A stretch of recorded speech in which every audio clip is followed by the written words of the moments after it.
noite. Eu espero do fundo do meu coração que, da mesma forma como o Senhor falou comigo, Ele possa falar com você também.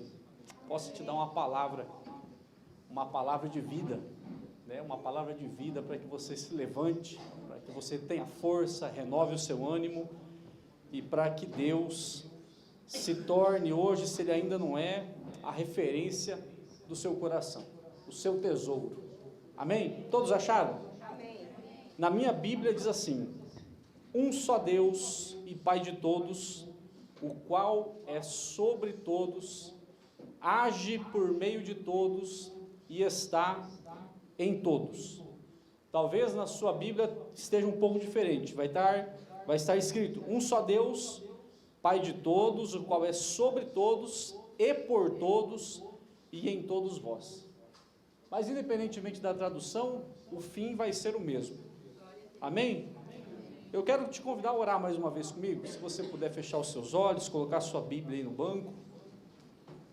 E nós já vamos então introduzir a palavra logo em seguida. Pai, no nome de Jesus, o teu Filho, nós estamos na sua casa nessa noite. Nós estamos, Senhor, diante da sua igreja e diante da sua face. O Senhor é um Deus vivo, o Senhor é um Deus poderoso que fala ao nosso coração. E a tua igreja, Senhor, hoje reúne aqui para oferecer ao Senhor sacrifício de louvor. A sua igreja veio hoje aqui, Senhor, para dar ao Senhor a adoração que lhe é devida, para dar ao Senhor a gratidão que lhe é devida. Mas também, Senhor, a sua igreja se reúne nessa noite, Senhor, num coral, num conjunto de almas que veio se alimentar da sua palavra. A sua palavra que é o pão, Senhor, o pão vivo que desce do céu, que alimenta a nossa alma, que nos dá a força que precisamos, que nos dá alegria ao coração. A sua palavra que é um remédio, Senhor, para as nossas dores, para as nossas agruras. A sua palavra, Pai amado, que é doce no nosso paladar e produz em nós, Senhor, a vida de qual nós precisamos para enfrentar o dia a dia até que o Senhor venha. Senhor, nós estamos aqui hoje porque o Senhor nos prometeu que o Senhor estaria conosco todos os dias, e nós queremos crer na sua palavra, na sua promessa de que o Senhor está em nosso meio, através da pessoa do seu Espírito Santo, falando poderosamente ao nosso coração. Nós queremos nessa noite orar ao Senhor e pedir que o Senhor derrame sobre nós uma unção, que quebre, Senhor, as cadeias, que abra as correntes, que o Senhor venha trazer libertação, que o Senhor venha trazer vida, que o Senhor venha trazer paz, que o Senhor venha trazer alegria, que o teu Espírito Santo, Pai, venha falar poderosamente ao nosso coração, em nome de Jesus, amém. Pode sentar, em nome de Jesus, amém, glória a Deus. Vamos lá, um versículo muito pequeno, no livro de Efésios, né? Paulo escrevendo à igreja de Éfeso, dizendo que existe só um Deus, e esse Deus é Pai, e esse Deus é sobre todos, e esse Deus é por todos, e esse Deus é em todos. E é curioso porque esse versículo tão pequeno diz tantas verdades a respeito de Deus e a respeito de quem nós somos. Se você olhar a primeira parte do versículo, onde Paulo diz que Deus é sobre todos, Paulo não está simplesmente dizendo que Deus está no andar acima da nossa cabeça. Paulo está dizendo a respeito da soberania de Deus. Ele está trazendo uma revelação de quem é Deus. Quem é esse Deus a quem ele prega? Quem é o Deus que ressuscitou a Jesus Cristo? Quem é o Deus que criou os céus e a terra? E ele está trazendo para nós uma revelação, dizendo que esse Deus, segundo escreveu o salmista no Salmo 103:19, é um Deus que tem um trono, e esse trono está em um céu, e esse céu está sobre todos nós, e aonde esse Deus está, ele está reinando sobre todos nós. Ele está dizendo que esse Deus revelado, esse Deus poderoso, é um Deus que está acima de todos nós, mas não acima a um lugar que nós podemos alcançar com as mãos, que nós podemos subir uma escada, um elevador e chegar onde ele está. Ele está dizendo que esse céu, esse trono, está em um lugar onde nós não podemos alcançar fisicamente, mas nós podemos alcançar através da nossa fé e da nossa oração. Ele está dizendo, assim como Isaías, no capítulo 44, versículo 6, dizendo assim: assim diz o Senhor, aquele que é o Rei de Israel, aquele que é o Redentor, aquele que é o Senhor dos exércitos, eu sou o primeiro, eu sou o último, e fora de mim não há Deus. Então ele está dizendo, olha, ele é sobre todos, esse que é sobre todos, ele é único, ele é o primeiro, ele é o último, ele é o alfa, ele é o ômega, e fora dele não existe outro Deus. Ainda que alguém queira crer, ainda que alguém queira imaginar que possa existir um Deus, além do Deus que nós estamos pregando aqui nessa noite, ele está dizendo, olha, não existe outro, ele é sobre todo nome, ele tem um nome que está acima de todo nome, e o nome dele é poderoso, pelo nome dele expulsaram demônios, pelo nome dele foram curados os enfermos, pelo nome dele os mortos foram ressuscitados. Tão grande é o nome desse Deus, e tão alto é o nome desse Deus e a sua soberania. Então, nós vamos falando a respeito da revelação de quem é Deus. E esse Deus que é o poderoso, né, às vezes nós podemos duvidar, ou podemos questionar o tamanho de Deus, quem é Deus, onde Ele está, de que maneira Ele age, qual é a dimensão que Ele pode alcançar. E nós vamos encontrando na Bíblia Sagrada a revelação, o descortinar da pessoa de Deus. E vou adiantar para você, Deus, nós entendemos Ele, conhecemos Ele na Escritura como sendo uma pessoa, como sendo aquele que é Pai. Não uma pessoa como eu e você, mas uma pessoa que vive e tem os mesmos atributos que eu e você temos. Alguém que pensa, alguém que fala, alguém que enxerga, alguém que vive, alguém que se move. Ele não é um Deus estático, que fica parado e que precisa de alguém para carregá-lo. Ele é um Deus que tem todo o poder, e Ele se move na medida que Ele precisa se mover, na medida que Ele quer se mover. Se Ele quiser subir ao alto, Ele sobe. Se Ele quiser descer ao mais baixo, Ele desce.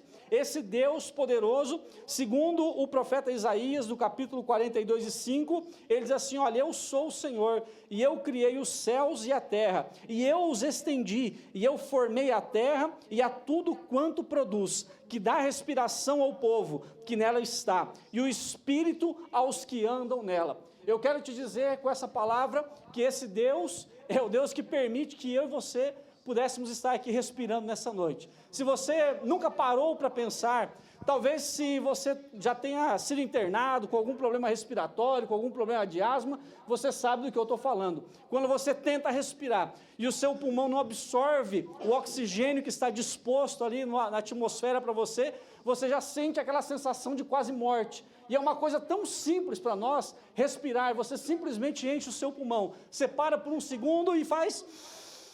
E você sente que você está vivo, sente que você está respirando. Mas se você parar por um minuto embaixo da água, você vai ter a sensação do quanto é importante o oxigênio, que você agora, nesse exato momento, ainda não tinha parado para pensar. Mas agora você está pensando, e se eu ficasse talvez 1 minuto, talvez 2 minutos, talvez 5 minutos sem oxigênio, o que é que seria da minha vida? E Deus está dizendo, olha, você só respira, porque eu te dou o ar para respirar. Olha, você só se move, porque sou eu que dei a você um espírito, e esse espírito que Ele está dizendo é a vida, essa vida que está dentro de você, que te permite levantar de manhã, que te permite trabalhar, que te permite cuidar da sua família, que te permitiu casar, namorar, formar, né, vir hoje à igreja. Ele está dizendo, olha, você só faz tudo isso porque foi eu, o Deus que te dei um espírito de vida, que coloquei vida em você, que te permite fazer isso, porque se não fosse por mim, você nem estaria aqui nessa noite. Então, Paulo está trazendo essa revelação a respeito desse Deus, dizendo que tudo que Ele fez se mantém até os dias de hoje. No Salmo 119, versículo 91, está escrito assim, conforme o que o Senhor ordenou, tudo se mantém até hoje, porque todas as coisas te obedecem. Se você para olhar a ciência, e eu acredito que aqui a maioria de nós, pelo menos frequentou a primeira série, a segunda série, aprendeu sobre ciência, quantos milhões de anos tem o Sol, quantos milhões de anos tem a Lua, quantos milhões de anos tem a Terra, quantos milhões de anos está Vênus no lugar onde ele está, Plutão está no lugar onde ele está, que ele nunca se mexeu nem 1 milímetro para cá, nem 1 milímetro para cá. Você vai entender que quem fez tudo isso, segundo o salmista, foi Deus. Deus criou tudo isso há milhões e milhões de anos, e tudo está aonde está, porque foi Ele que ordenou. Foi a palavra dele que ordenou, foi ele quem disse, olha, vai ser assim, vai ficar desse jeito, o sol vai estar aqui, a terra vai estar aqui vai ter oxigênio, aqui não vai estar, aqui vai ser mais frio, aqui vai ser mais quente, aqui vai ser escuro, aqui vai ter gravidade, aqui não tem gravidade, aqui vai nascer a soja, aqui vai nascer o milho, aqui vai nascer o arroz, aqui vai chover, aqui vai ser deserto. Tudo foi Deus que determinou, e Deus determinando tudo da forma que Ele quis, Ele mantém isso até os dias de hoje. Tamanha é a grandeza do nosso Senhor Deus. E a Bíblia diz em 1 Coríntios capítulo 10, versículo 26, porque toda a terra é do Senhor, e toda a sua plenitude. Deus é dono de tudo, e ponto final. Foi Ele quem fez, foi Ele quem criou, é Ele quem sustenta, é Ele quem faz com que a terra esteja no lugar onde ela está. E a nossa mente às vezes é tão pequena para tentar compreender a grandeza de Deus, que a gente vai falando dessas coisas que são, parece que simples ao nosso entendimento, mas se você voltar para essa época aqui, quando eles escreveram isso, esses homens não tinham o conhecimento da ciência que nós temos. Eles escreveram isso porque o Espírito de Deus os revelou que era assim. E agora a ciência que nós conhecemos, ela confirma tudo isso que esses homens escreveram lá atrás. E isso mostra que aqueles homens lá atrás receberam a revelação da mente que estava por trás de toda essa criação, que disse para eles, olha, vai ser assim, e lá na frente alguém vai descobrir que isso é verdade. E hoje nós sabemos que tudo isso está no controle do nosso Senhor Deus. Agora, se nós vamos para Jó capítulo 42, versículo 2, nós vamos entender que todas as coisas estão sob o controle de Deus. Todas as coisas estão sob o controle de Deus e ninguém pode impedir que Deus mantenha o controle das coisas. Veja, em Jó 42, 2 diz assim, ó, bem sei eu que tu podes e que nenhum dos teus propósitos pode ser impedido. A Bíblia diz que Deus não é homem para mentir e nem filho do homem para se arrepender. Quando Ele diz, Ele faz. Quando Ele promete, Ele cumpre. Também diz a Bíblia que em Deus não há mudança e nem sombra de variação. Então, eu creio nessa palavra. Eu creio que os planos de Deus não podem ser frustrados. E quanto mais eu oro, e quanto mais eu estou perto de Deus, mais em paz eu consigo viver, porque mais eu creio nisso. Agora, quanto menos eu oro, e quanto mais distante de Deus eu estou, mais as circunstâncias vão tirar a minha paz. E, por falar em circunstância, se você para fazer um estudo mais extenso da Bíblia, você vai encontrar uma circunstância que é interessante. Jesus, quando está no barco com os discípulos estão temendo, e eles temendo, clamam a Jesus dizendo, mestre, o Senhor não se importa que nós venhamos a perecer? E a Bíblia diz que havia uma tempestade, e havia ali o mar que estava bravo, e o vento que soprava, e Jesus, se colocando em pé, repreendeu o mar, e repreendeu os ventos. Você sabe, assim como eu sei, que o mar e também o vento não têm ouvido. A gente ouve falar várias coisas a respeito, né? O assovio do vento, né? Até parece que ele tem boca, mas ouvido a gente nunca ouviu falar. Agora, engraçado é que nesse momento, nessa circunstância, o poder de Deus manifesto em Jesus Cristo mandou o vento e mandou o mar cessar. Mas quando você volta lá no livro do Êxodo, o povo está saindo do Egito, o povo está caminhando no deserto, e lá, quando eles estão diante do Mar Vermelho, a circunstância é diferente, porque lá não manda, Deus não está mandando o mar se acalmar e o vento cessar. Lá a Bíblia diz que Deus mandou um vento, e esse vento agitou o mar de tal forma que o mar se abriu, e o povo pôde atravessar.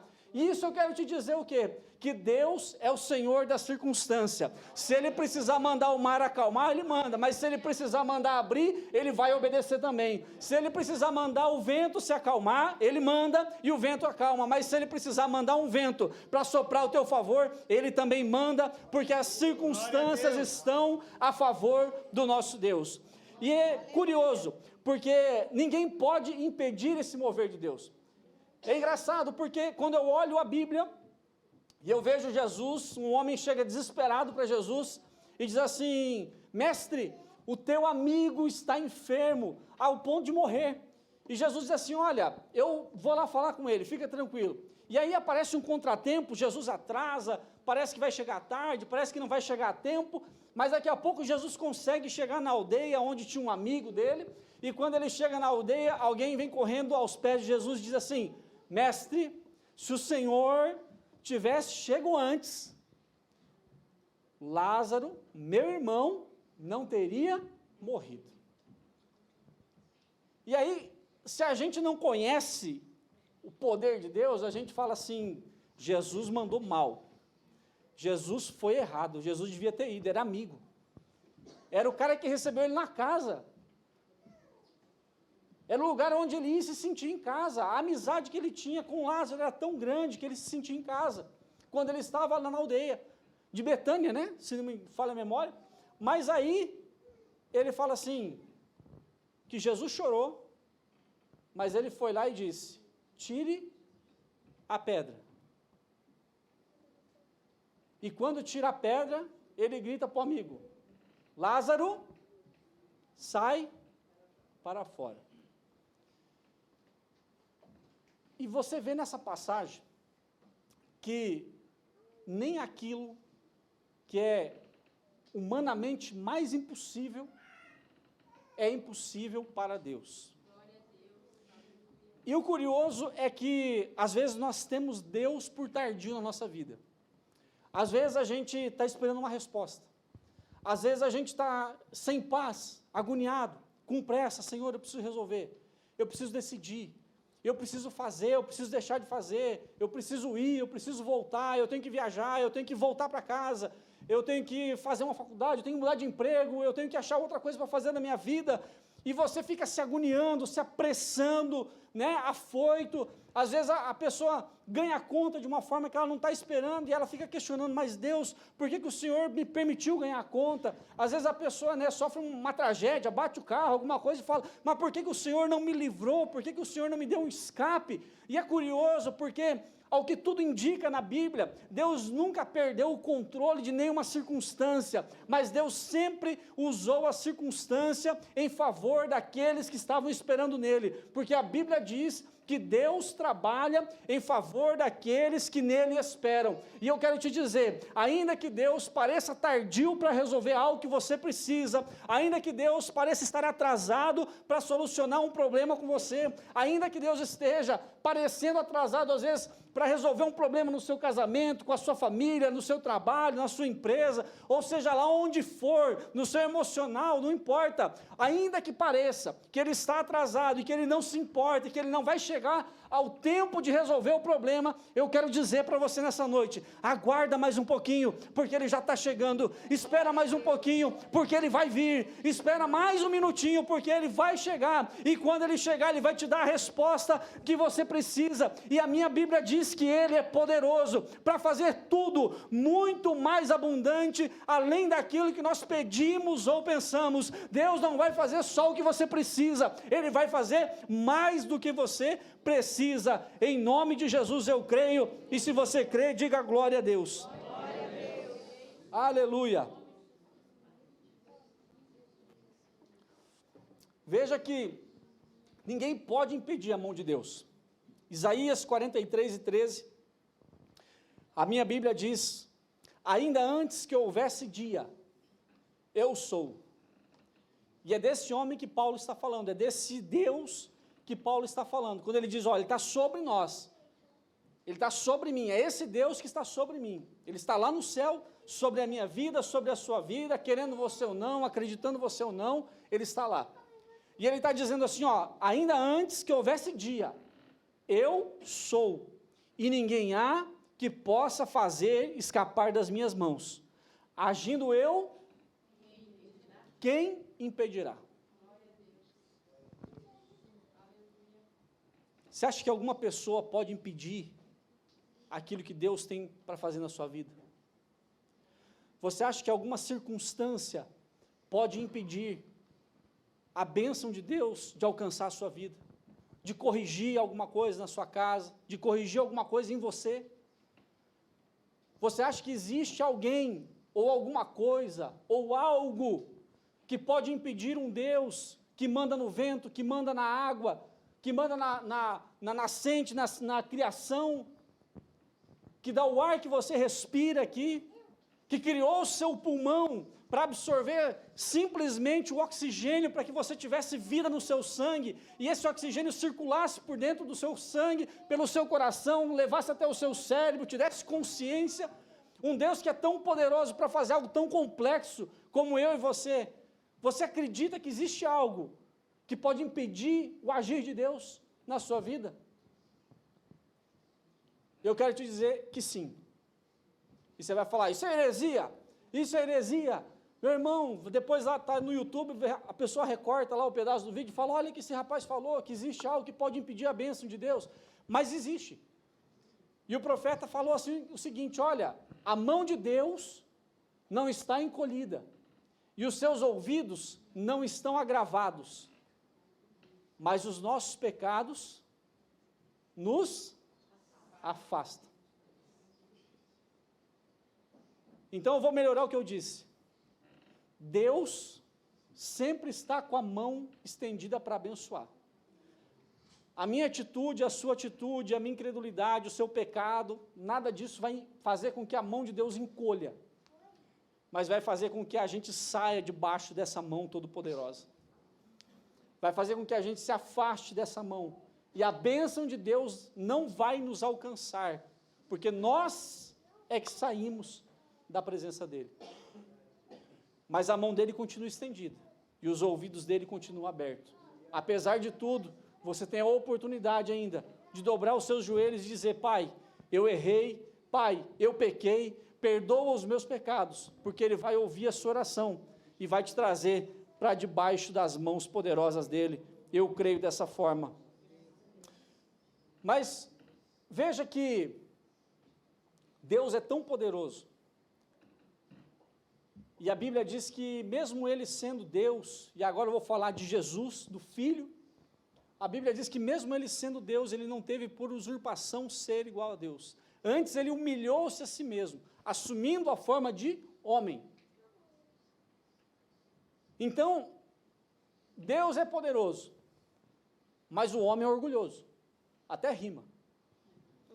Deus é poderoso, mas o homem é orgulhoso. E Paulo diz em Romanos 9:20, mas, ó homem, quem és tu que a Deus replica? Porventura, a coisa formada dirá ao que o formou, por que me fizeste assim? Quantas vezes a gente passa questionando Deus, por quê, por quê, por quê, por quê, por quê? E se você tivesse a oportunidade de estar fisicamente diante de Deus, se isso fosse possível, a gente nunca na vida ia ter a coragem de perguntar a Deus qualquer tipo de coisa. Jó questionava, Deus foi lá, deu uma aula de um capítulo para ele só, e ele já pegou e falou assim, olha Senhor, quero dizer para o Senhor que eu conheci o Senhor antes de ouvir, né? Mas agora eu já conheço o Senhor de ver, e eu vou ficar quietinho, e agora eu entendi quem é o Senhor e quem eu sou.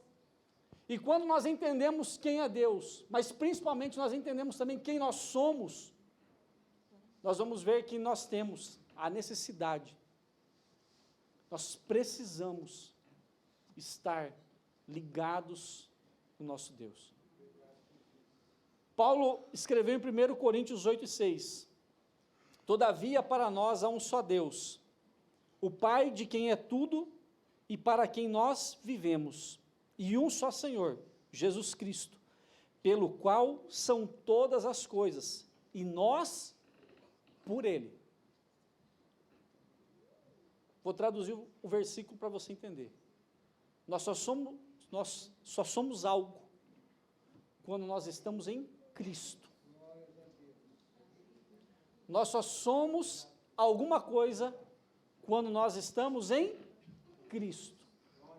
Quando nós estamos nele, nós somos alguém.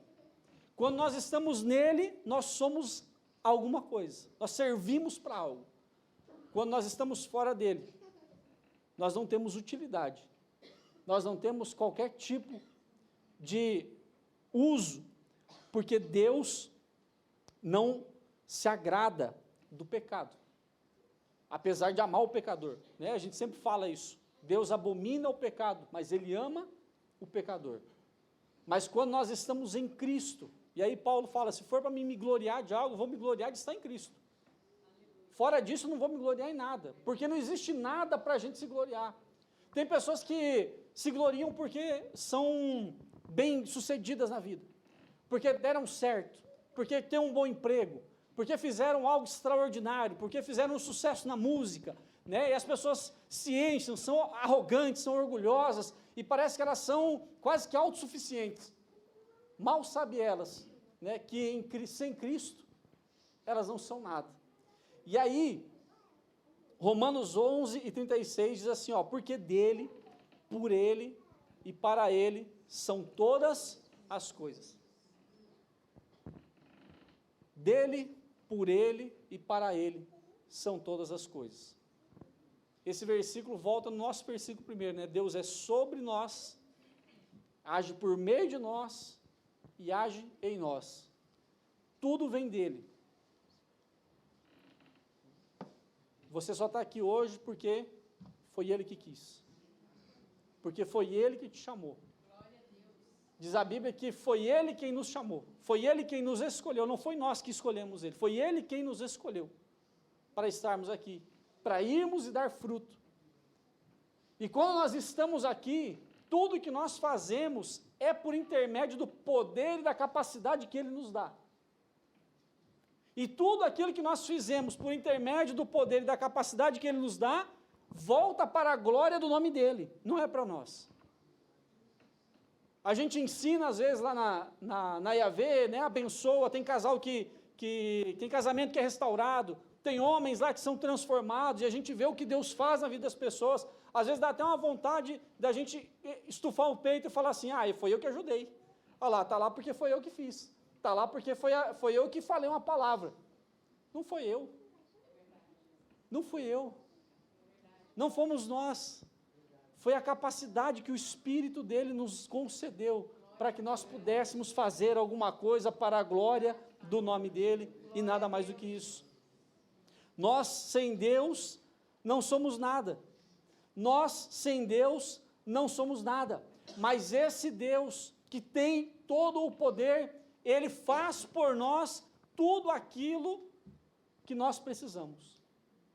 Veja, Romanos 8:31. Que diremos, pois, a estas coisas? Se Deus é por nós, quem será contra nós?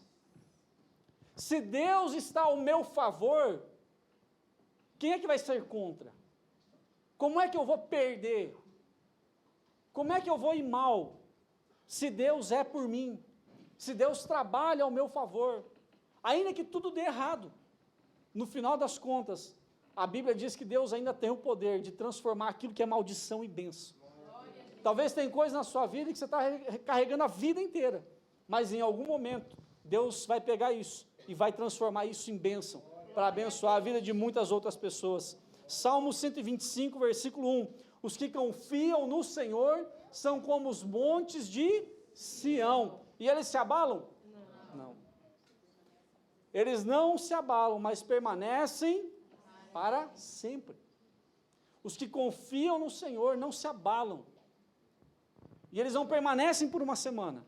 Essa confiança não dura um dia, essa confiança não dura uma circunstância, essa confiança permanece para sempre, não termina.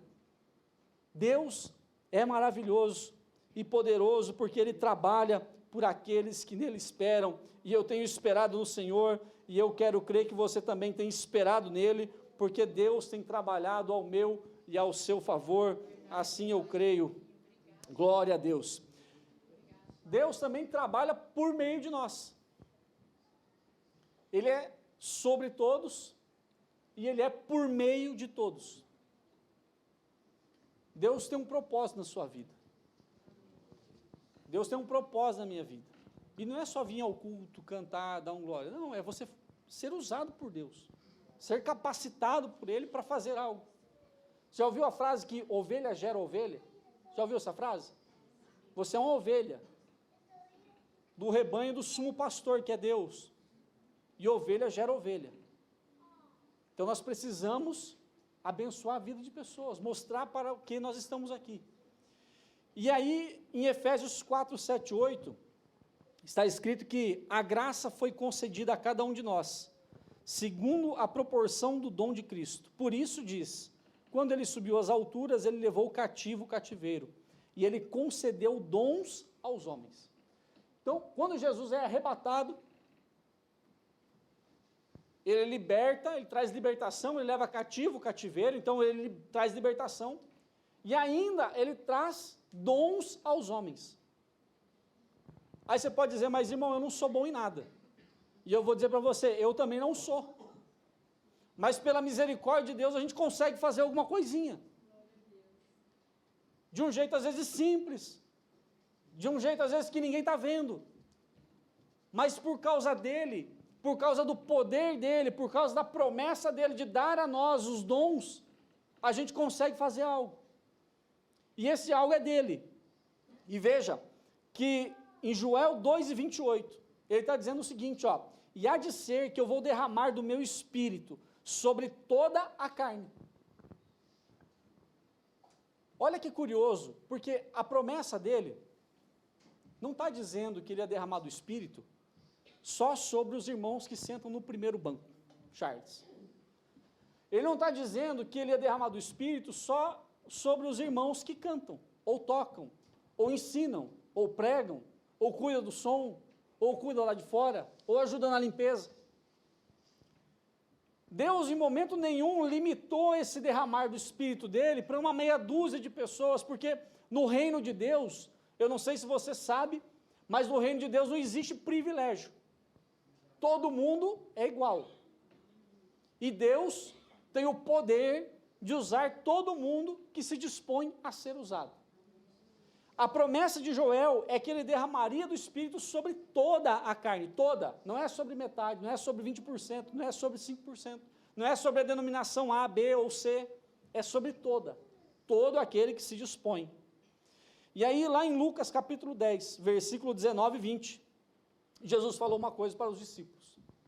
Ele diz assim, ó, eis que eu vos dou poder, eis que eu vos dou autoridade, para pisar serpentes e escorpiões, e sobre todo o poder do inimigo, e nada, absolutamente nada, vai causar mal a vocês.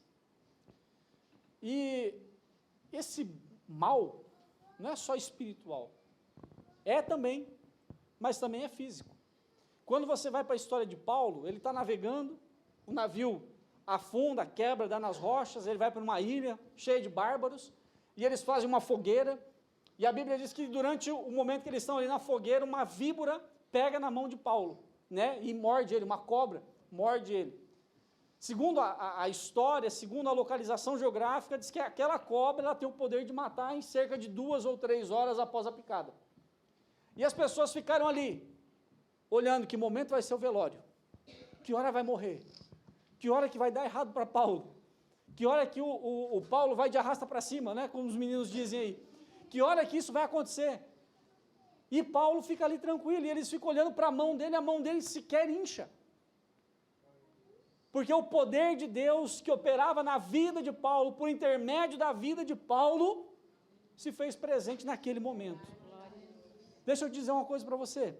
Tem gente que está esperando ver o momento que vai dar errado o que você está fazendo. Não estou falando de vingança, não estou falando para você ficar com ódio, não estou pregando aqui uma mensagem de disputa, não é isso. Eu estou dizendo uma verdade. Tem pessoas que estão torcendo para ver, estão tentando assistir, para ver que momento que você vai sucumbir de novo, que momento que você vai voltar para o vício de novo, que momento que você vai deixar a sua casa de novo, o seu casamento de novo, que momento que você vai abandonar os seus filhos, os seus pais. Tem gente que está ali só esperando, dizendo, não, vai acontecer de novo, vai sucumbir de novo, vai errar de novo, vai voltar lá para onde saiu de novo. Tem gente que está assim, mas eu quero dizer para você nessa noite, que se você crê no poder de Jesus, e no nome dele, você não vai voltar, você vai ficar vivo, e a serpente não vai ter poder contra a sua vida, assim como não teve contra a vida de Paulo, em nome de Jesus. E aí tem gente que pode estar dizendo assim, mas irmão, eu Eu me sinto muito insignificante. Eu sinto que eu não tenho talento, não tenho jeito, não dá, eu não ofereço nada, não tenho. Simplesmente eu não tenho. Eu sou uma pessoa que quero ficar lá no meu canto, quero ficar quieto. Mas a Bíblia diz, em 1 Coríntios 12, 22, que até os membros que parecem ser os mais fracos são necessários. Olha o que Paulo está dizendo, ele não está dizendo assim, olha, um membro que é fraco, porque não existe membro fraco. No corpo, todo o corpo é nutrido pelo mesmo poder, e esse poder não enfraquece, esse poder é o mesmo, seja no grande, seja no pequeno, não interessa, o poder de Deus é o mesmo.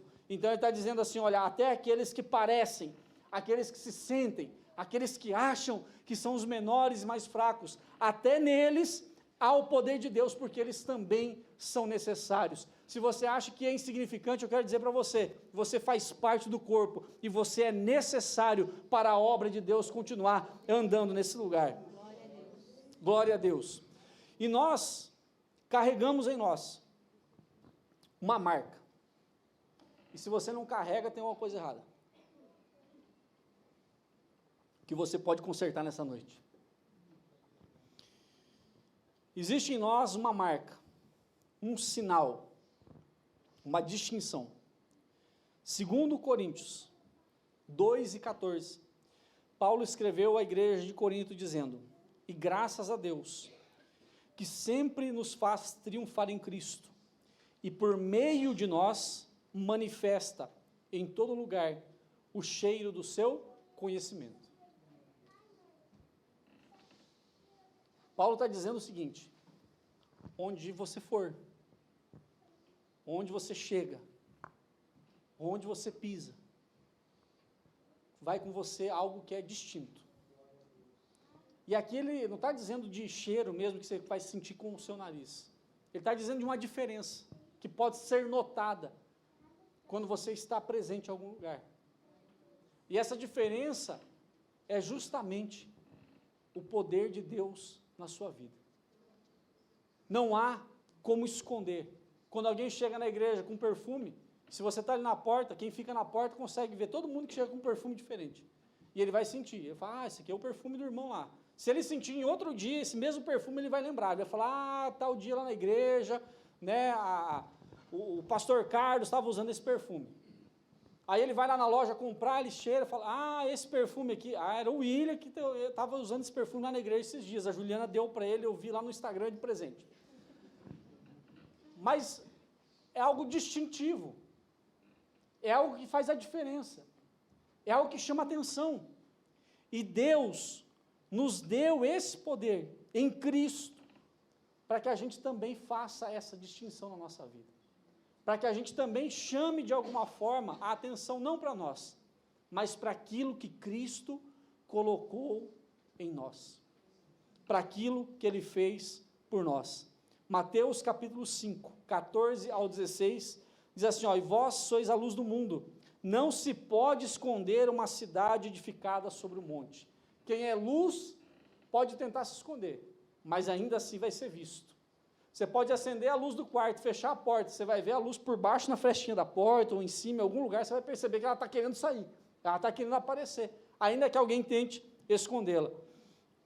E aí ele fala assim, assim resplandeça a vossa luz diante dos homens, para que vejam as boas obras e glorifiquem ao vosso Deus que está nos céus.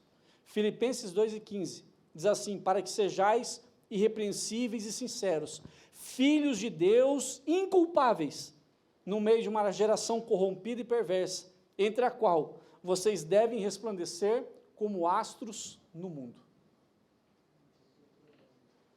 Paulo, Jesus, a palavra, está dizendo para nós, você precisa ser diferente. Você precisa ter um sinal que te distingue dos demais. No meio da geração que é perversa e corrupta, você não pode ser perverso e corrupto. No meio de uma geração que é pecadora, você não pode estar embebecido, você não pode estar afundado no pecado com eles. Se você pecar, você tem que correr para Cristo, confessar, se arrepender e alinhar. Mas ele está dizendo, não viva no meio deles. Não tem como você viver aqui dentro da igreja uma vida de santidade, a partir do momento que termina o culto, você sai pela porta, você vai viver a sua vida lá fora, a vida secular. Não existe vida secular. Ou você tem uma vida com Deus, ou você não tem. Não tem um meio termo. E Deus colocou, Deus nos chamou, Jesus nos chamou para que a gente fizesse a diferença. E agora, para nós caminharmos para o encerramento, que a hora não espera. Então nós temos um Deus que é sobre nós. Nós temos um Deus que age por meio de nós. Ele te usa para orar pelos outros, para falar da palavra dele, para levar uma palavra de esperança e de paz. Mas esse Deus, ele também está em nós. E olha que isso é curioso, porque a gente sabe que, fisicamente falando, dois corpos não podem ocupar o mesmo espaço. Né, Jennifer? Confirma aí. Dois corpos não ocupam o mesmo espaço. Mas a Bíblia diz, em João 14, 23, se alguém me ama, disse Jesus, guardará a minha palavra, e meu Pai o amará, e nós viremos para ele e faremos nele morada. Efésios 3, 17 e 18 diz assim, para que Cristo habite pela fé nos vossos corações, a fim de, estando arraigados e fundados em amor, vocês possam entender perfeitamente com todos os santos qual seja a largura, o comprimento, a altura e a profundidade de Deus. Mas ele está dizendo que Cristo habita pela fé no nosso coração. E quando nós amamos a palavra, temos a fé nele, ele faz morada em nós. E quando Jesus faz morada em nós, nada daquilo que era continua sendo. Nada daquilo que eu fui continua sendo. Porque eu passo a ser uma nova criatura. Não existe como você andar com Cristo e continuar sendo a mesma pessoa que você era. Não existe como você ter Deus morando dentro do seu coração e viver as mesmas práticas que você vivia. Não tem como. É impossível isso acontecer. Porque lá em Gálatas 4:19 está escrito assim, meus filhinhos, por quem de novo sinto as dores de parto, até que Cristo seja formado em vós. Você percebeu que Deus está formando dentro de você um novo eu, que é parecido com Ele? Eu vou repetir para você entender a dimensão do que eu estou falando. Deus, o Pai, quando Jesus, o Filho, diz assim, eu e o Pai, vamos vir, e vamos fazer morada nele, Paulo está dizendo que quando isso acontece, ele fala assim, até que Cristo seja formado em você. Ele está dizendo que o Pai está formando em você alguém parecido com Cristo, alguém parecido com Jesus. E nós nos tornamos então a morada de Deus. João 14, 23. Se alguém me ama, guarda a minha palavra, e meu Pai o amará, e nós viremos para ele e faremos nele morada. Eu quero te dizer que, além de tudo, esse Deus todo-poderoso, esse Deus que fez todas as coisas, a intenção dele é morar dentro do seu coração. A intenção dele é habitar dentro de você todos os dias da sua vida, é acordar com você, é ir dormir com você, é estar almoçando com você, é ir trabalhar com você, é sentar no café da manhã com você, mas não numa cadeira ao seu lado. Ele quer um lugar dentro do seu coração, dentro de você, porque esse Deus, quando esse poder manifesta dentro de você, você não tem vontade de desistir. Você não tem vontade de retroceder para a vida que você tinha. Quando esse Deus está habitando dentro de você, você tem a condição, a força, a confiança, a coragem de fazer aquilo que precisa ser feito. E o curioso é que quando alguém mora dentro com a gente tem mais comunhão. Você tem mais liberdade de conversar, você tem mais liberdade de falar, você pode se abrir o seu coração, você pode se derramar. E esse Deus habitando dentro de nós, Ele nos dá a condição de nós continuarmos indo além daquilo que nós estamos vivendo. Deus quer formar em nós um caráter igual ao caráter de Cristo. Deus quer formar em nós um caráter longe do pecado, um caráter de santidade. Deus quer transformar quem nós somos em alguém segundo a sua imagem e sua semelhança. Amém? Glória a Deus. Veja, João 7, 38 e 39, diz assim, quem crê em mim, como diz a Escritura, rios de água viva correrão do seu ventre. E isto disse ele do Espírito que havia de receber, e os que nele crescem, porque o Espírito Santo ainda não fora dado. Mas ele está dizendo, quando eu e o Pai formos morar em você, rios de água viva vão fluir de dentro do seu coração. Eu não sei se você sabe exatamente o que é isso, mas quando Jesus estava crucificado e alguém fura ali o lado, a Bíblia diz que saiu de dentro dele água.